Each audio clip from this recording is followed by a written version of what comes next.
Okay, Nick and Andy, massive game coming up in the Champions League quarterfinal, second leg. Bayern Munich against Arsenal. The score's a lot to 2-2 after the first leg in North London. What a game this is going to be in Bavaria. I mean, Nick, Bayern have to win this to save their season, right? That's just the way it is right now, given how they've struggled so badly in the Bundesliga. And Arsenal, this young side, are in a new situation. So what are your thoughts on this? Because two teams at very different kind of cycles in their progression as clubs right now. Yeah, there was an added bite to this game. And one of the things I didn't take into account, because I think Arsenal is superior to this Bayern Munich. I don't think there's really that much of a question there. I love a lot of the Bayern players. I love Goretzka. I love Kane. You know, Neuer's a legend, De Ligt. But here's the issue. I did not think, oh, well, there's Harry Kane there, North London Derby vet. There's Eric Dyer, North London Derby vet. There's Serge Gnabry, who might have played for Arsenal and been dismissed and been fantastic since he left, and Sané as well, who's had a few games there. There was real intensity to this game. And throw in Tuchel. Look, I think they were up for this, not just to save their season, but there was that little extra coming from them as well. And I don't know that Arsenal was necessarily ready for that, because they were better on the whole. They made a couple of mistakes.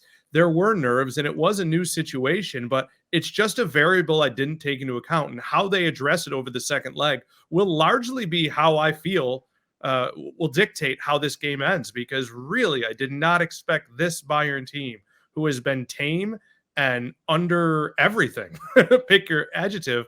I mean, Harry Kane was under their skin.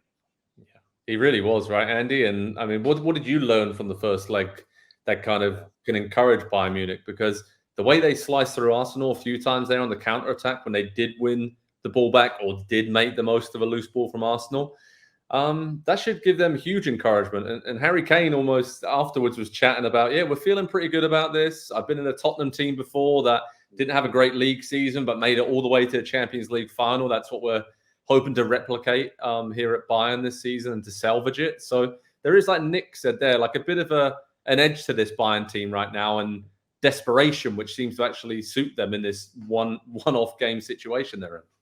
Yeah, it was a really good performance from Bayern, and they did it with 40% of possession in the game, just 8 shots, and so they were the team away from home. First leg, this is how the Champions League is played. This is what you have to do. You have to be able to play two very distinctly different ways, unless you are just the elite of the elite and you can impose your style and your will no matter where you play. And so now you flip it around, it's 2-2. It's effectively the first game didn't happen, and now Arsenal have to go and do that. They have to play completely differently than anything we have seen in the Premier League this season, in the Champions League this season. We have not seen Arsenal have to manage a game, because that's what they're going to have to do when they go to Munich. And so that is the next test on the list for this young Arsenal team that has not been into. It's not just the round of the Champions League that they're in. It's situationally, how do you get through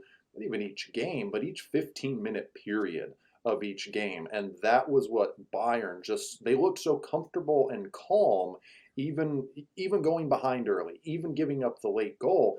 They still looked in control of maybe not the game completely, but themselves certainly. And that, I don't think you can discount that. And that's the experience in the Champions League, and knowing in these very high profile ties what it takes to get it done. And so I think it shades towards Bayern in the second leg because of that and the experience that they have.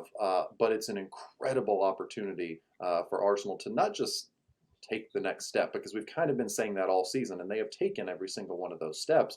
But if they can get past Bayern in the second leg and do it there, I think that puts them, there's no more question in my mind about, are they one of the best teams in the world? Because that is situationally, there's not many teams in the world. City, Madrid, maybe Arsenal could go do it in a second leg at Bayern.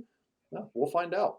Yeah, we will. And as Andy was talking there, Nick, I was thinking, how do Arsenal approach this game? Because they're usually so, free-flowing, attack-minded, take the game to opponents. But recently, we saw a very good example of them sitting back defensively and being solid away at Manchester City. So they can actually mix it up a little bit. But do they do that away at Bayern? Because they are clearly, like you said, the better, superior team, better attacking quality right now, have more confidence in the way they play.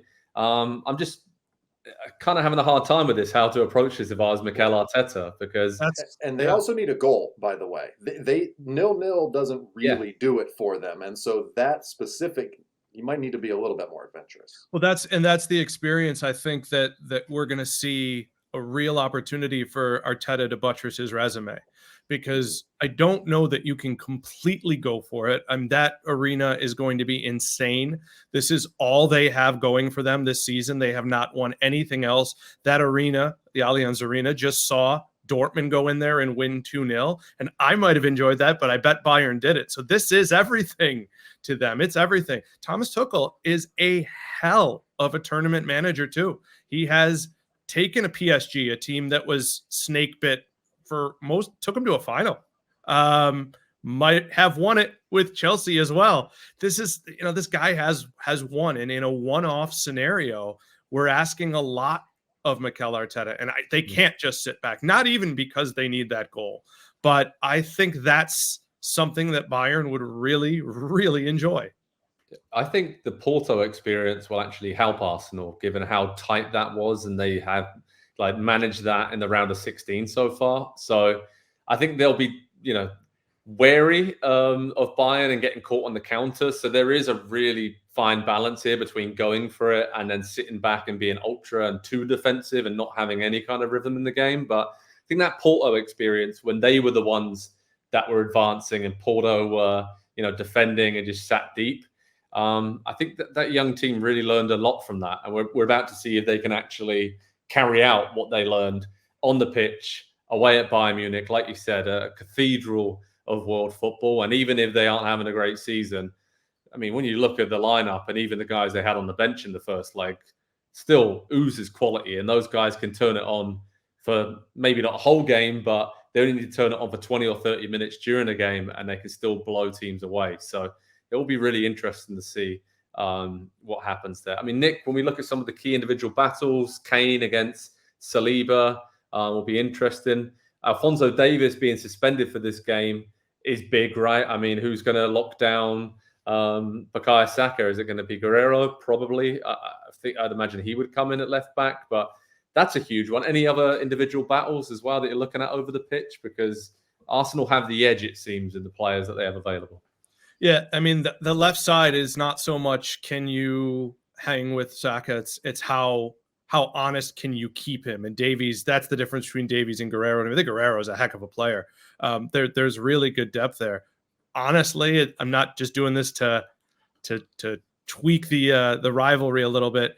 If it's Eric Dyer again, I think it's going to come down to the center backs and how they stand tall in front of Neuer, who's obviously has great experience in marshal a game like this, because I do think Bayern will have the ball quite a bit. And when Arsenal goes back in the other direction, we know how lightning they can be. Also, do we see Jorginho and Rice again along with Odegaard, giving Odegaard that freedom, but taking away a little bit of, should we say, the athleticism? I don't want to act like Jorginho is nothing. He's a heck of a footballer, but you do sacrifice something with him there. Going to be so interesting all over the pitch, Joe. Really, really. Yeah, I'm looking at Kai Havertz, Andy, a guy that just has popped up at big moments recently for Arsenal, playing back in Germany. Obviously knows a lot of these players well at Bayern, and just the way he floats around, I think he can cause a lot of issues for Bayern in a game like this. Like Nick mentioned, they have a lot of the ball. Havertz will be the free man. Who picks him up? What kind of space does he create for Saka, Trossard, Martinelli, whoever's on the pitch, on a counter-attacking situation for Arsenal? I think him in particular and his role he plays in this Arsenal team is just really fascinating. Yeah, as you're talking there, I'm thinking about, it's kind of incredible that Arsenal are where they are in the season without a reliable, trusty, every week center forward in this team. That Arteta has found a lot of different formulas and ways to beat a lot of good teams this season or pick up the results that they need.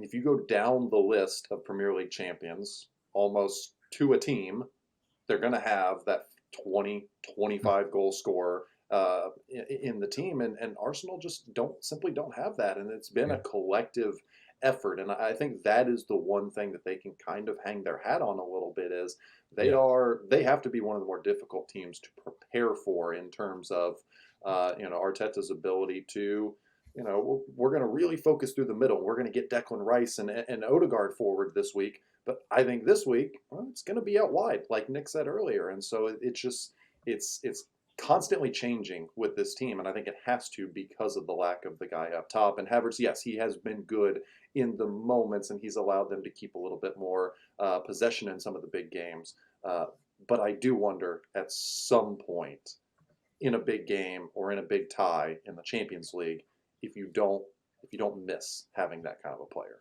Yeah, Arsenal sharing the love around. Let's see if we're sharing any love for Arsenal. Nick, prediction? What are you going with? I think we're largely overlooking Bayern as a team that's dropped 9 games has dropped points 9 times. That's the same amount as Arsenal. I know they play less games, but Bayern's very good. And the difference to me is that this game is being played where it's being played. And I would just favor a Bayern team to get one more goal than Arsenal. Doesn't mean the performance won't be great. Doesn't mean I think Bayern's better, but I don't like this situation for Arsenal. 2-1. Agree?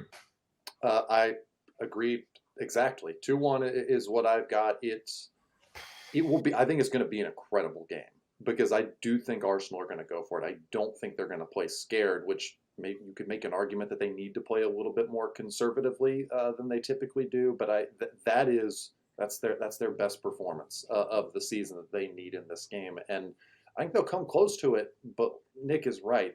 Between the experience, where the game is being played, and you have that weird factor around Bayern this season that they failed at everything else. This season, up until this point, is an absolute abject failure for Bayern Munich. But they can save it. They can go win the Champions League.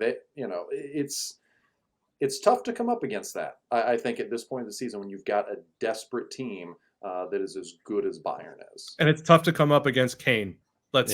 We don't see him every week anymore, but he's still unbelievable. His Bundesliga record is crazy this year. Having an incredible season. I'm going to go 1-1. Bayern to win on penalty kicks. Ooh. I think it's going to go all the way. I think these two teams, like we mentioned, for different reasons, kind of cancel each other out in a lot of ways. And yeah, I just have a feeling that, like you guys said, the desperation for Bayern Munich, that extra drive, and yeah, I think they're going to just get over the line. Maybe that extra bit of experience they've got in their team at this point of competitions, like the Champions League over the years, it's just going to make the difference. But head over to Pro Soccer Talk on NBCSports.com for live analysis, reaction, and much more from this huge game as Bayern Munich host Arsenal in the second leg of the Champions League quarterfinals. Cannot wait for this one. Hi there, I'm Rebecca Lowe, studio host for NBC's coverage of the Premier League. Don't forget to hit subscribe to watch more videos all season long. And for even more Premier League content, from original series to live matches, head over to Peacock. And be sure to tune in for Premier League mornings every weekend on USA Network and on Peacock. We will see you there.